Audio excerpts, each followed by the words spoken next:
qui va être très important aujourd'hui. Estelle Duvin, Chloé Horard, Clara Rosier.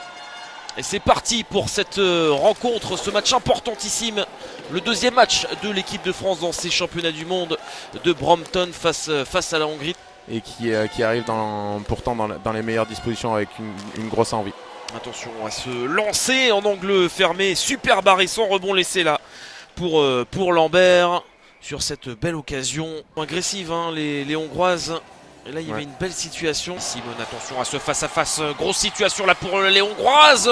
Heureusement elle s'est un petit peu emmêlée les pinceaux. Usak, c'est la plus grosse occasion depuis le début de cette rencontre. Oh, et derrière le tir en angle fermé qui vient tromper Lambert. L'ouverture du score finalement pour la Hongrie sur leur troisième lancé après un peu plus de 5 minutes de jeu.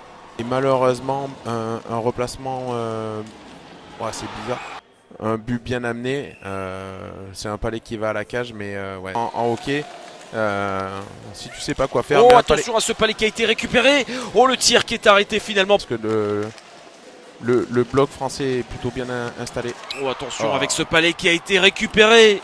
Le rebond malheureux qui est laissé par Lambert. Et les Hongroises qui font le break après ce but inscrit. Finlande pour un camp IHF, c'est une joueuse. Vous lui avez pas donné trop de conseils, j'espère. Non. On voit qu'elle a pu utiliser sa grande crosse pour aller chercher le palais un peu loin. Oh, c'est bien fait de la part de Chloé C'est Horard très bien qui est fait, passé. ça. Attention, grosse situation pour l'équipe de France. Le tir de Chloé Horard qui est arrêté par Nemetz. Et on va en rester là. C'est la fin du premier tiers-temps que c'est compliqué pour l'équipe de France. On va pouvoir y aller pour le début du deuxième tiers-temps. L'équipe de France qui est menée 2-0 et qui va tenter d'être plus efficace dans ce début de deuxième tiers-temps. Le tir du poignet et pas de rebond laissé. L'équipe de France qui joue un peu sur les talons. Mettre plus d'agressivité et attention à ce palais qui est récupéré par l'équipe de France. Elle ne se retrouve pas vraiment dangereuse. Oh, attention, il suffisait de dire cela pour que les Hongroises marquent un troisième but dans cette rencontre. Oh, que celui-ci va faire mal. Alexandra Usak qui s'offre un doublé dans cette rencontre. Voilà, Lucie qui perd l'équilibre. Pour l'instant, ça ne veut pas pour l'équipe de France. Peut-être une dernière occasion, une dernière situation chaude sur les buts de Caroline Lambert. Mais finalement, on va en rester là à l'issue du deuxième tiers-temps. Chloé Horard, ils ont beaucoup échangé avant le coup d'envoi. Donc de ce troisième tiers-temps. Attention, deux joueuses devant la cage là. Situation de passe avec le tir. Très bel arrêt de Caroline Lambert, là, très agressive sur la joueuse hongroise. De suite dans ce troisième tiers-temps, Caroline Lambert. Remplir les 5000 places qu'elle peut contenir, mais il y a quand même du bon. Oh, attention avec le tir en pivot de Estelle Duvin. Ce match qui est relancé, 2 buts de retard pour l'équipe de France. Deuxième but dans ces championnats du monde pour Estelle Duvin. Un engagement. C'est remis au fond sur Clara Rosier, sur le pivot superbe. Et si l'équipe de France était capable d'une remontée fantastique. En tout cas, le jeu qui va pouvoir continuer. Il y a une joueuse qui a bloqué. C'est Pélissou. Oh, c'est pas possible, c'est un aimant à palais à Nico Nemetz.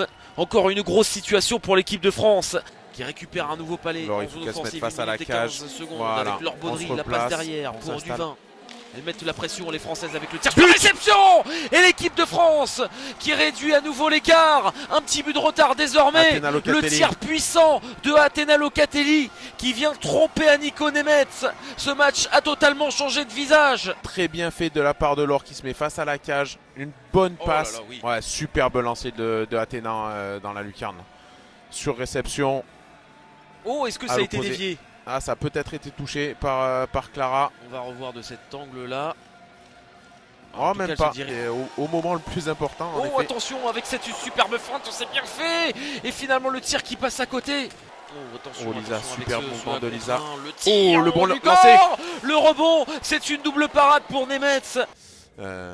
C'est vrai que Lisa a passé 3 années avec nous. Et puis on voit là son superbe lancer au-dessus du bouclier. Là, oui.